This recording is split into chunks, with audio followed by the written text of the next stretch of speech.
Someday we're going to get back doing Tanakh. Sunday. What's that? On Sunday. I wish it was a question answer. It is a fun. The question was raised whether Moshe Feinstein forbade listening to music Bisman Hazeh. The short answer is that yes, Moshe held was also to listen to music Bisman Hazeh. But the music which we're talking about is music which is not being listened to for the purpose of Avodas Hashem. Now I have to, the Avodas Hashem is a very broad category. First of all, Avodas Hashem includes... Did he make a psak about it? Sorry? Did he make a psak? He wrote in English Moshe. A lot of people disagree. A lot of people disagreed, but I was asked about Rav Moshe. He asked me about Rav Moshe. So even according to Rav Moshe, you are allowed, Rav Moshe is a separate issue about whether you're allowed to listen to songs by a person who went off the derech. So obviously there are songs that you're allowed to hear. These songs are songs that have to do with Avodas Hashem, but are not necessarily being sung for the purpose of Avodas Hashem, I guess, immediately. But generally speaking, they have Avodas Hashem aspects, like a Karlebach song or something to that effect. By the way, the Tshuva, it seems, is not written about Rabbi Karlebach, even though he could have been the subject of the Tshuva. The one about the singer who went off the derech was too early. What? He went off the derech? To a certain extent. And according to his own philosophies, he was not doing the right thing. Yeah. Why? I don't understand. I wish I could ask him why did he kiss the lady? Because they're ladies. Because why do you follow him so ardently? He himself didn't think he was doing the right thing. It's about taifa, that's why. Isn't that obvious? Okay. The other thing is that even the Rambam says, the Rambam was very opposed to music. Strict Maimonidean would never listen to any music whatsoever. But the Rambam said if somebody is suffering from Mara Shchora, from depression, they can listen to music. Because music takes them out of the depression.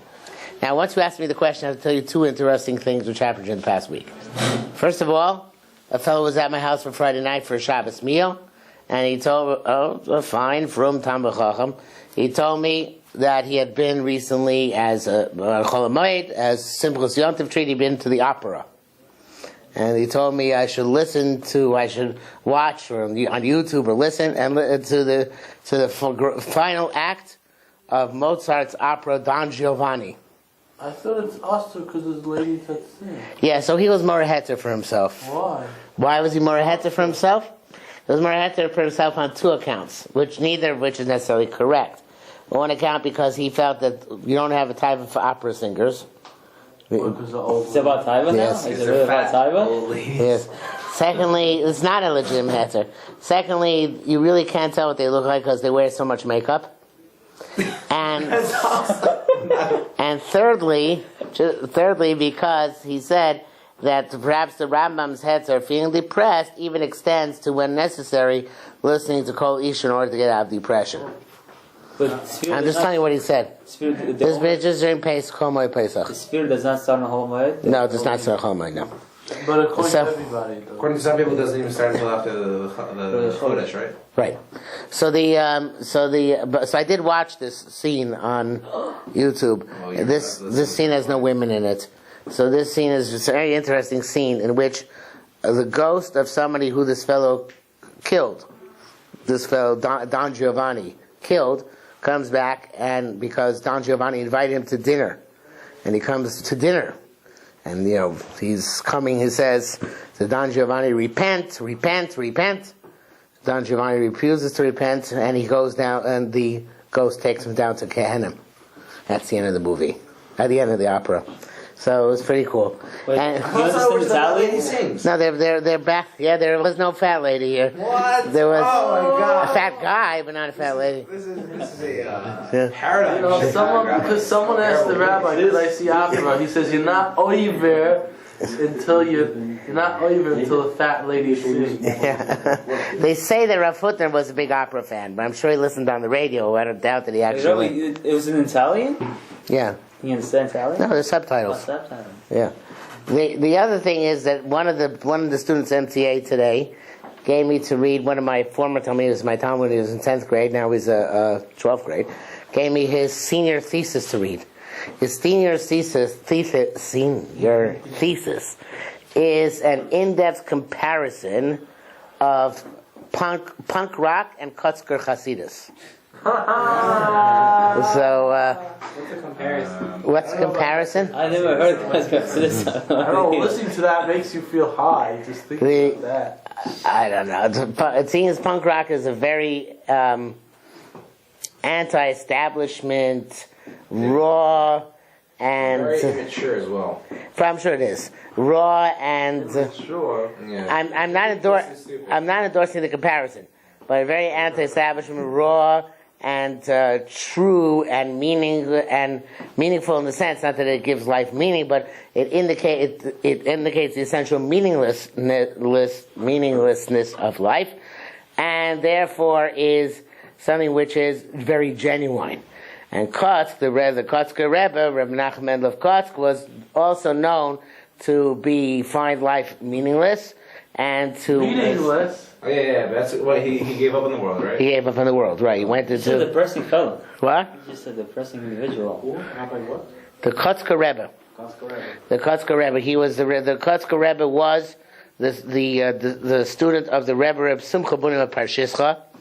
They were the Kotzker Rebbe passed away in 1859, and he was renowned for his bakashas ha'emes, his quest for truth, and his lack of tolerance for falsehood, deceit, and human frailties.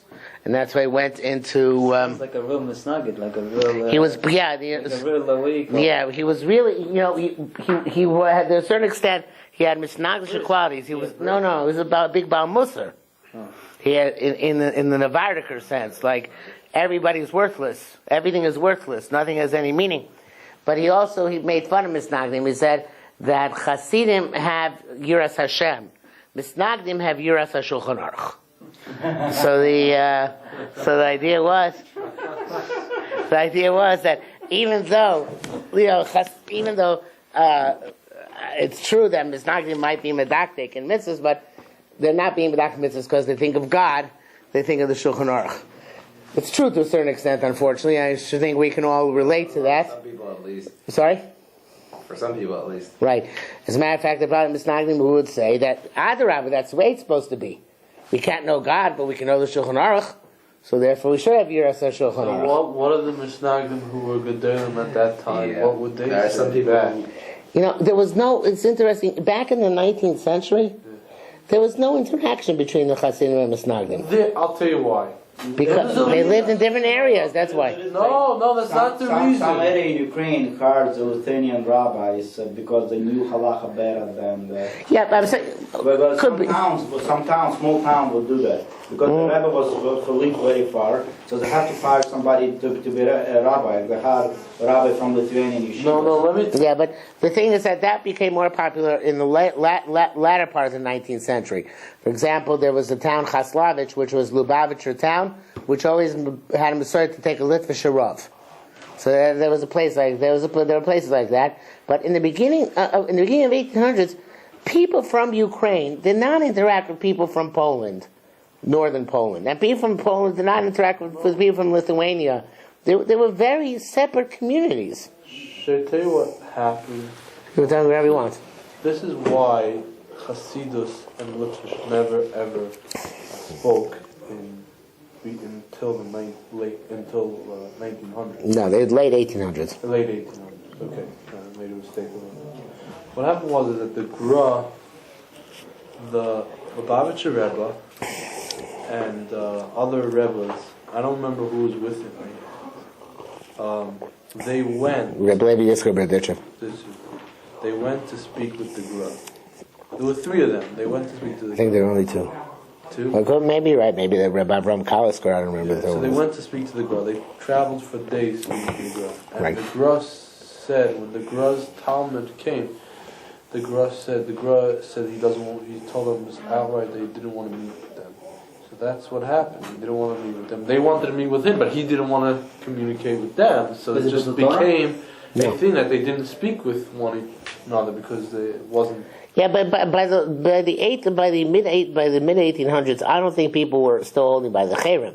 I just think the communities were so separate that people were not talking to each other. But maybe you're right. Maybe there's still that initial antagonism. Maybe still not worn off. I'm not going to. So Rabbi, back to Rav Moshe's psak. Well, you didn't finish the Kosker, so meaningless life and what else? What? The thesis between the Meaningless life, being genuine, right? Meaninglessness of life in this world, being genuine, and opposing the established forms of Hasidus, in which the tzaddik was the focus of the avodah of the community. It's dangerous. What? No, he's a Hasidim. He's going against all the other Hasidim. The You must not like him. The Kotzker wasn't afraid of anybody. There is no Kotzker. It did not. It became there were several small.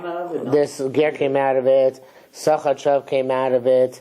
The Ishbitzer broke off from the Kotzker, and his time, of course, was Reb Tzaddik, and Lublin came from that. So there are all sorts of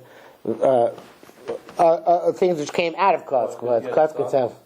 I don't know. He didn't have any son who was famous. He did have sons, and they started a lot of small Hasidus in Poland. But there was never. Ger was a Talmud, not a son, and Sachachav was a son-in-law. But his sons never became famous. No, why did it recently become that? By the way, the people named Morgenstern are descended from the Kotzker very often. Oh, really? Yeah. I Morgenstern. know someone. That was his last name. Morgenstern. Stern, really? Morgenstern. Morning Star. Morgenstern. Okay, so what? Huh? I just Wikipedia. Yes, and Yeah, Morgenstern. Morgan's. Yeah. What did he write back? We thought you emailed him. Yes. So this has to do with Ramosha, our topic. And I want to know about. So what's the psak? So I mean, no, what's the psak? Well, we follow Rav Yosef in this respect. You skipped, like, you said first I want to bring two examples. You Yes. brought the two examples. We went in depth into both of them. Now you haven't said anything. Now I'm telling you that we don't follow Rav Moshe in terms of that psak. is it also the timers? You also follow Rabbi Yosef with the timers? No, wait. You Yeah. didn't explain what he means by the purposes of Avodas Hashem. Holy songs. Holy songs that can only be used for.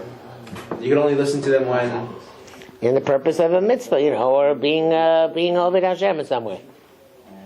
All right. Okay. So We don't pass the like Rav Moshe. So what's the Rabbi Yosef? What?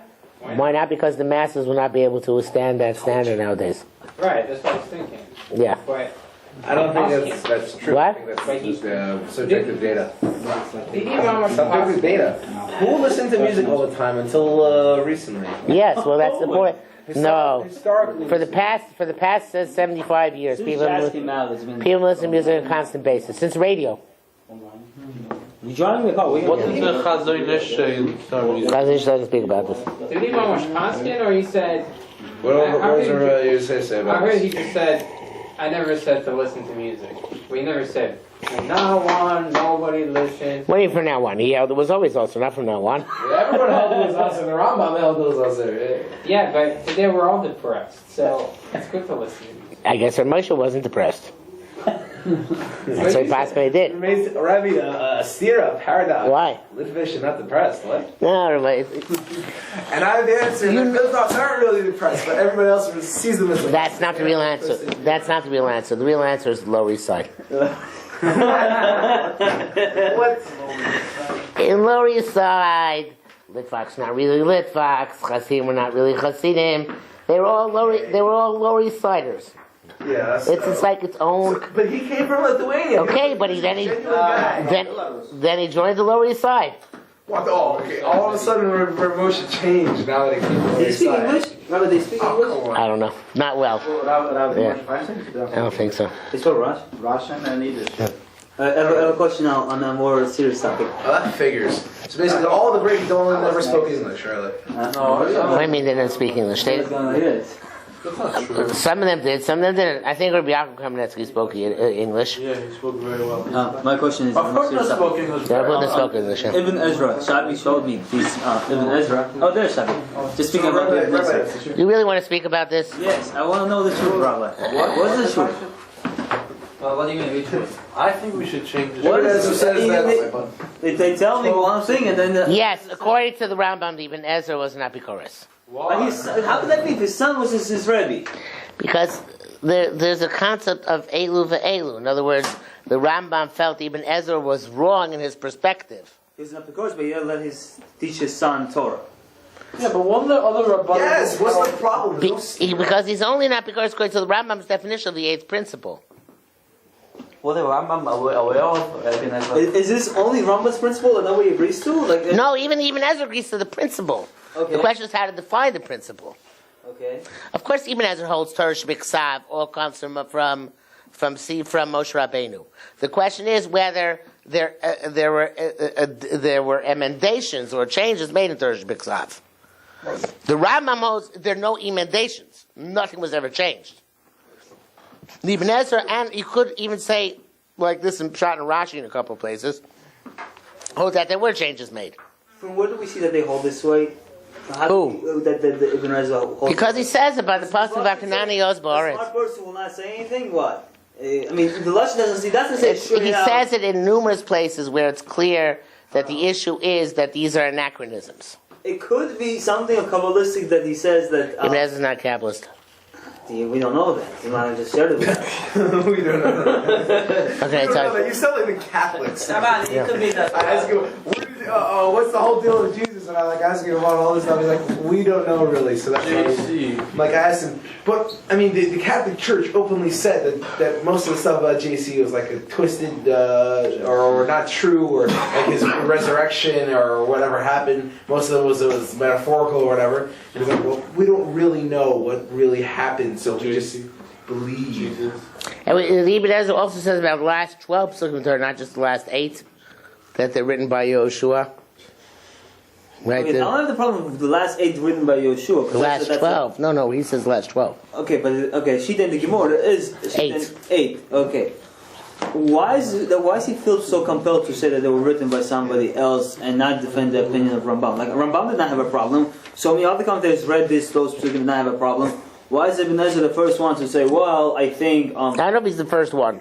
We don't have many commentaries of Chumash written before that. Well, him and the super commentary on Ibn Ezra says that. What? Him and the super commentary on Ibn Ezra. It says what?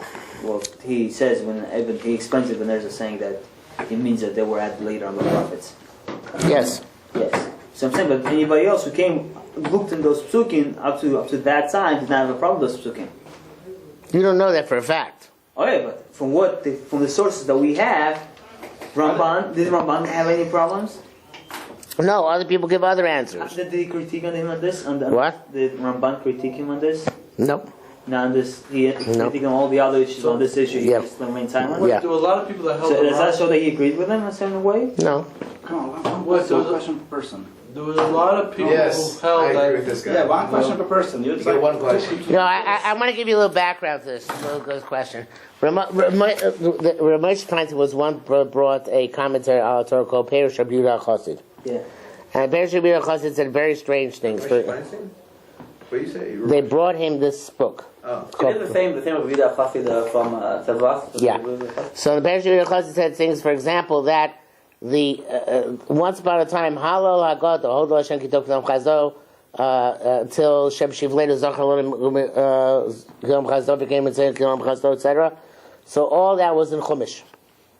And it was put. Moshe Rabbeinu wrote it. I was saying like David and Melch put it to Tehillim. And then also he said the 8 kings who are mentioned as having been king in Edom before there was a king in Israel, that was put into Chumash by the Anshe Knesset Gdolah. And there are a whole bunch of things like that, back and forth, where the Rebbe Chassid says there are things put in, things taken out. So Moshe Feinstein said because Moshe Feinstein said the Sefer must definitely be forged. And he demanded that it be taken out of circulation. But they found other Sfarim which say the same thing, which are generally accepted Sfarim, such as the Tziyuni, Rav Nachman Tziyuni, who was one of the Rishonim, one of the Mekubalim. I don't know if it's a Mamash Rishon, maybe it's a little bit later, but one of the Mekubalim.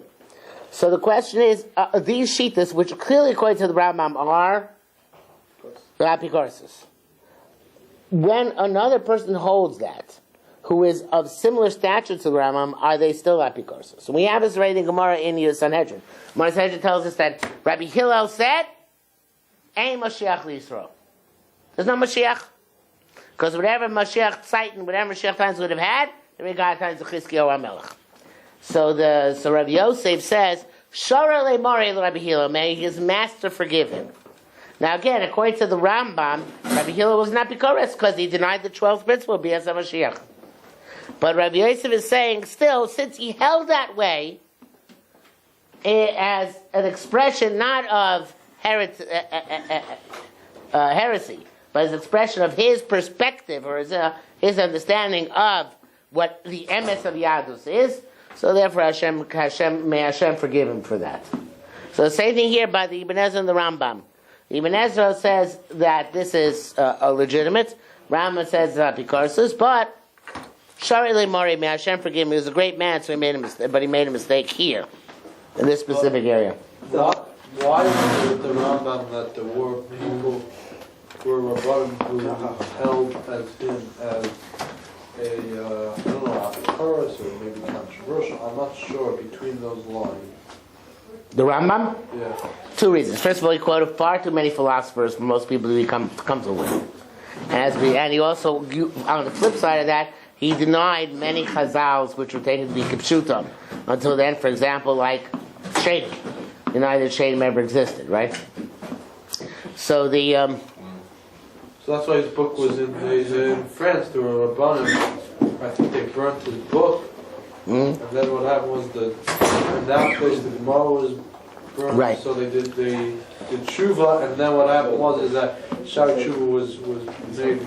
Rabbeinu Yonah wrote this Shari Tshuva. So it's told, try to participate, bring this part of the Rambam. So, but the thing is like this, that the Rambam's greatness was never in question. Even those who are upset at the Rambam, they were upset at the Mor Nevuchim. They weren't upset at the Mishnah Torah, right? So the Rambam, of course, although he suffered this abuse, nevertheless, it was never fully rejected, because obviously the Rambam was of extraordinary stature, and that also makes anything the Rambam says really have authority. I told you guys about my sheet about the Rambam, right? Why Hashem created the Rambam? Yes. Okay, yeah. No, Rabbi. Yeah. No, you didn't. How's the fact that Gemaras were What? burned? How come they all said I did tell them? Oh.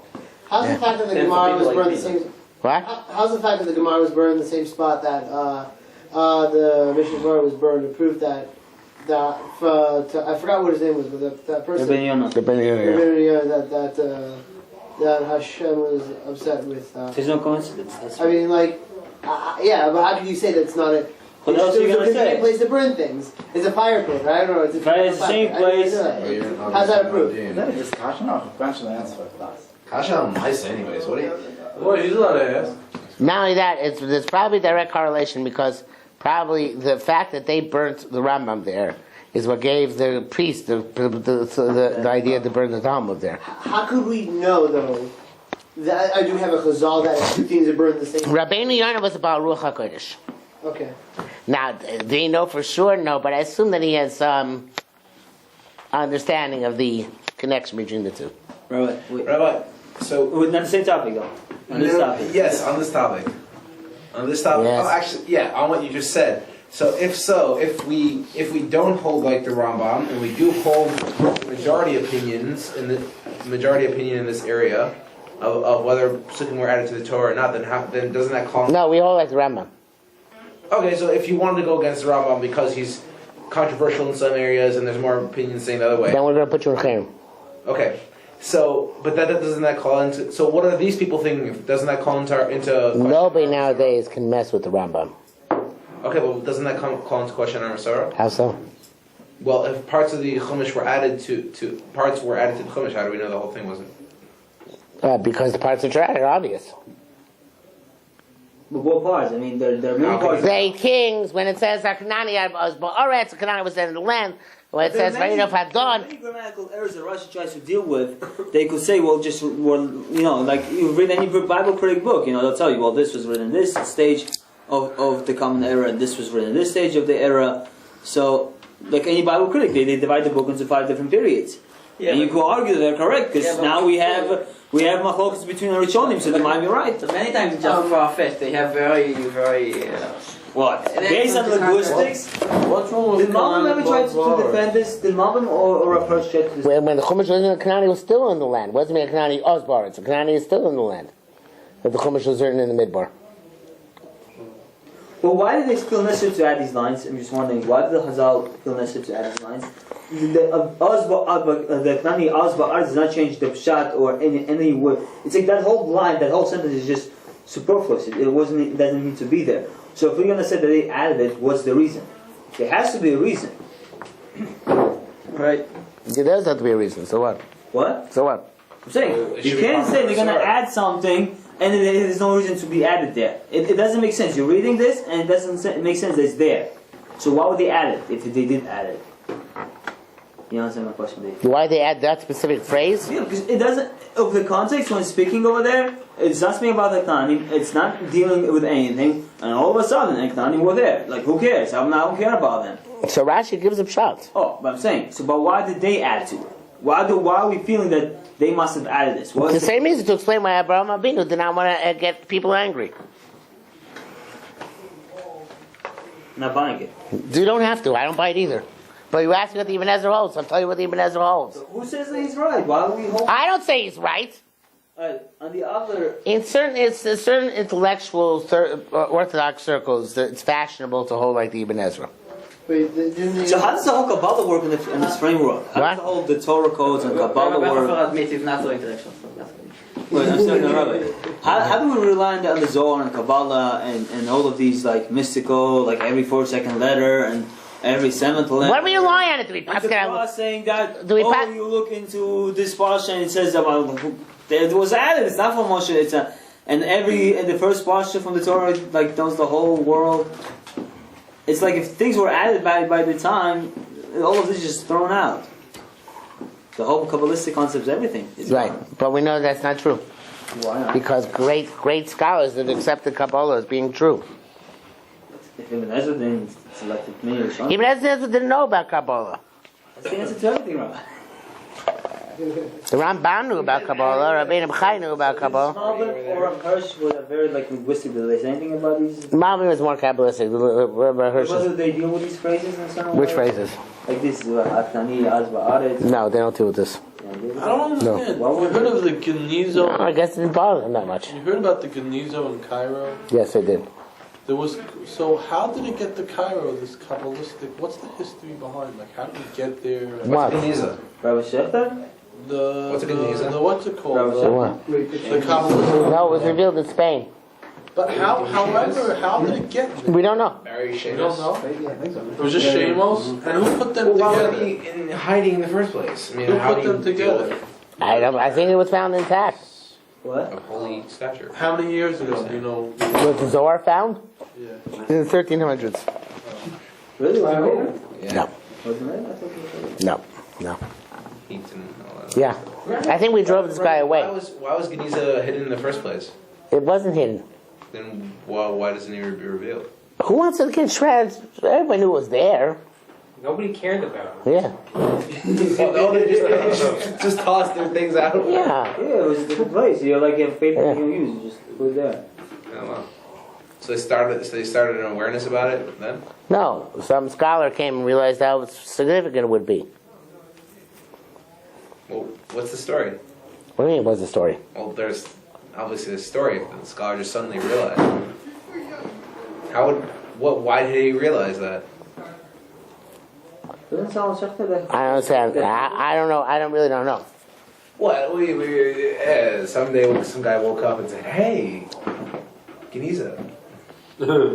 He passed through Cairo and he saw there's a Geniza there, so he thought to stop by to check out whatever spot Right. there is in the trash. It sounds It's not trash, but it's a Geniza. Sounds Shechter. Yeah, Simon Schechter didn't find it. Simon Schechter stole it. Oh, so you found it? Simon Schechter stole the Geniza. Who's that? Simon Schechter founded the conservative movement in the United States of America. was he like Mendelssohn in a certain way? Like he did not was really wor- want to. He was he- Orthodox, but then he went like an offshoot. He was a strange person. Because he was Chabad, right? Why? What did he do strange? What? He was Chabad. Yeah. What did he do strange? What? He was from Chabad family. So his Is he name was related to Rob? Automatically Schneer Zalman Schechter. Is he related to? What the F? I don't understand. Everybody around here is prejudiced against somebody. What is he No, just Either it's a race, color, or origin, or it's a belief system. Is that a problem? Yes. Why? What's wrong with Chabad? Nothing Why are they wrong. automatically? Did I just say something against Chabad? He's a weird guy. Oh yeah, he was Chabad. Oh okay. No, because he went up to there. That's what I'm saying. He was a Chabad and he went up to there. Oh okay, so that they equate easily. It sounded like he was non-religious and he, became conservative. He was Orthodox, Chabad, and he went over there. I'm just saying. Not so bad. The one of the sons of Shlomo Zalman Miladi, it was he became Christian. Really? Yeah. Didn't we talk about that last week? Well, Tanya? We didn't talk about that? No, never. You know, No, you have to speak about this, right? No. This is CNN Live. Unless you think that conservative is more humble than Christian. Oh, this is the funniest thing. Siv, This is the funniest thing. You heard of Barry Lon? He was from Moshe, the Baal Tanya's son, became became insane, or suffered a nervous breakdown. He became a Christian. When did this happen? So in the 1812. No, I'm saying his father was alive? No, it's after his father passed away. Oh, okay. So the Obviously, otherwise his father was smacking up. so the Sfarim say that he started saying all sorts of Kabbalistic things about the cross. So Kabbalistic thing on the cross or about the cross. There are plenty of them. So 1 second, give me a moment. So when a delegation of Hasidim came to meet Moshe to try and do tshuva, so they were met by a delegation of priests who were carrying their crosses. So the delegation says to Moshe, look, this is what you chose? You're joining these people with their crosses, their tzalems? How can you possibly join up with them? So Moshe says to him, you know what? I told them they're doing it wrong. Because they go like this, and they go across and down, because they believe that the main thing is the Sarusa del Elah, the rouse which comes from on high. But really, what Hashem really wants more is the Zarusa de la Sata, and a rouse which comes from below. So when you make the cross, you should start from down and go up, not from up and go down. No, he was serious. So they left him. Yeah. And this is widely known in the Hasidic circles? So in what way was Solomon? How is he Christian though? It doesn't make you a Christian. What? That doesn't make you a No, Christian. I was saying, that was part of it. It was not the whole thing. We don't blame because he was mentally retarded. What? We don't blame because mentally retarded. Yeah, and maybe did tshuva at the end. Nobody knows for sure. But he wasn't Stam normal. He was really mentally retarded. What did he tell you? He I'm wasn't trying to serve as a rav in the city, but he obviously had a breakdown. He was taken captive by the French for several months. So we can't blame him. Okay. Yes. So besides being a Chabadnik, in what other ways was Solomon Schechter strange? He wasn't a Chabadnik. He was from Chabad origin. So what made him a strange person? I'm just wondering. Catholic Israel. What's that? That's the basic doctrine of conservative Judaism. What? He's supposed to be Catholic? How does Catholicism change? Protestantism came out. So Catholicism also changes over time. I can't think of any considerable changes made. You can't see it. How about kill everyone, take all your property, and do whatever the heck we want to? You just scanned 7 years of Christian Catholic history. Wait, something I'm not getting. Can you repeat that, please? I think there's something I didn't get that everyone else did. What was that? Nothing. Nobody done anything. The point is like this. The point is that the way the church changes is as a church. In other words, the church is the body of Yoshka. And when the church changes, so the religion then changes as well. Yeah, actually, Okay? it's more like Pesach from the Pope. So this is before the Pesach from the Pope, before the infallibility doctrine, which the Pope got sometime in the late 1800s. There was the concept of being Catholic. Catholic means everybody, when there's movement in the religion changes. Right. So said what's his name? Simon Schechter. That in Jews it's like that as well. If the totality of Jews moves in a certain direction, the halacha moves in that direction. So we can't all be wrong, he's saying. If we bandwagon together, we can't be wrong. That's right. Is there a halacha like that or something? There is a halacha where there's a suffix. So you see what people are doing, but not where there's a vadai. You can't turn over a vadai by saying, well, now I'm going to get everybody to rebel against it. But is that true? And just in print, is that somehow calls us up. is this concept true? That what? Everybody's listening to music nowadays? When we have a major social change in Judaism. The major what? Major change in It happens all the time. the religion change. Right. Like, can you give us some examples of major changes in Judaism? Like about Learning kolo. That's not halachic. Shiloh's here. We're not changing anything in halachic statute. Ram says it's also. What, learning code never says that. So it's just that's not the. Is they said asur mamash? Or he said the way to behave is work 8 hours, sleep 8 hours. You're right in your pshat in the Rambam, but the Rambam says also. Does anyone who agrees with him? The what? No, obviously not. The what? Asr? The what? Learning Torah? Nowadays, No, I'm saying the way you parents agree with the Rambam. No, The kids disagree with the Rambam. no, I'm saying that anyone else in the olden days who agreed with the Rambam. yeah, I think everything. Rambam was supported by his brothers. Yeah, Not by the community. for most Yes, of Rambam was supported by his brother. How does he? Very most- much did the same He thing. was a physician. for most of Jewish history, After- people want to still learn how to find private sources of funding. Like Rashi. So is that a good thing? Do you think it was a great What's a good thing? that they have to find private? In our day and age? Yeah. No, Why? because it's a distraction. Yeah, but the parents don't have money to pay. They have to. You just gave me a different scenario. What am I supposed to do with that? Okay. You throw in a fact which you didn't throw in before. Yes, the parents would have money. Okay. So, but all things being equal, a person should learn. Yeah, You know how when your son returns home from yeshiva, he watches the show Home House? yeah. So, that's it. I'm not saying anything about your son watching television or the house or whatever. You know, but let's say you learn a very mainstream yeshiva. Let's say I would return home and just watch Family Guy. But don't like Major Litva post-game hall that we should just not watch television at all. That's another good example where also doesn't really mean also. What? In what sense? When they say, we were talking about this the other day, right? What? I don't know. Let me- Talking about newspapers, reading newspapers? Yes, I was. Yes. So tell them. I never got. Oh, you're saying they give musr when they say this. They're trying to give musr. They're saying it's a very bad practice to do it. But it's not awesome. But why can't they ask it, Rabbi? Because To do people what? listen to them. To read newspapers or watch TV shows. Because there are things which are not also. But everything What? in life, There are things which are not also. It's not sure the about things that. that don't But make it's sense waste of is time. also. Yeah, It's not a waste of time if you're getting some sort of benefit or education from it. I'm sorry to be so blunt, but Why? that's the fact. Today, if you Never go- stopped me before. Today, if you go to Lakewood and you go to places like Bnei Brak, everything, I don't know, maybe people want to look firmer than everyone else, but everything is usher or it's mutter. Everything is usher. And they don't have any reasons for it. You ask them, why is usher? This is usher. Is it true? What? Is it true what he's saying? I don't know. I'm not sure. They used to say that Bnei Brak everything is also until proven motor. Yeah. You prove it otherwise. That's what you're saying. But Rabbi, any TV show, almost any TV show nowadays, has some sort of illicit relationships going on or scenes of that nature.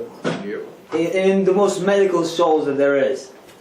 So even then, how can we say, that it's mutter? I think it's not. I'm not against it. I'm just saying, trying to understand the logic behind giving, not at least saying, well, it's also, but people do it anyway, so we can hold it for that. But I think TV is not also, but it's very. I just a few years ago. By the way, I have to tell you some very, very tragic news for Klal Yisrael, which is that rumor has it, and it seems that it's a valid rumor that the Jewish Observer is closing down. Is that good or bad? It's very bad. Terrible. What's Why? Bad. They put a newspaper. Why is that bad? Because it was the most normal place to publish anything. Why? What about Why is it Mishpacha shut? Dietera? These are newspapers. They're not journals. It's not the same thing. Why is it shutting down? Because they lost circulation to other to Hamodia, to Yatei, to Mishpacha. So it's no longer economically viable. That's what I heard. They should buy stock in the other ones. In Goldman Sachs. Really? Is that doing well for them? What? Goldman Sachs doing well? No. Let's establish it. Let's make a new paper. Let's make it. I'm asking if the founders need money to make a new paper. But you Anyway, listen. This is I in the introduction, one of my essays to my Pinocchio essay. So I write, I was one of Shabbos Agadol at a famous Rob's here in Monsey. And he gave beautiful Shabbos Agadol drasha. And then he said the end of Shabbos Agadol drasha. So Rabbi said, it's time to get rid of your televisions. Now, I was stunned.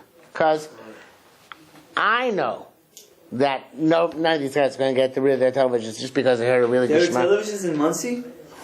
Yeah. Yeah, if only. Just because this fellow told them to get rid of their televisions, right? Not get rid of the televisions.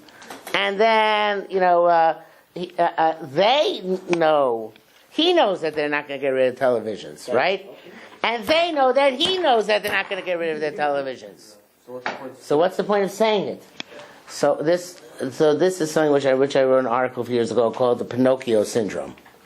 Have we discussed Pinocchio syndrome recently? No. Not recently. You've never ever done it. What? You've never done it, Rabbi. You only pointed out the essay online and that's it. Oh.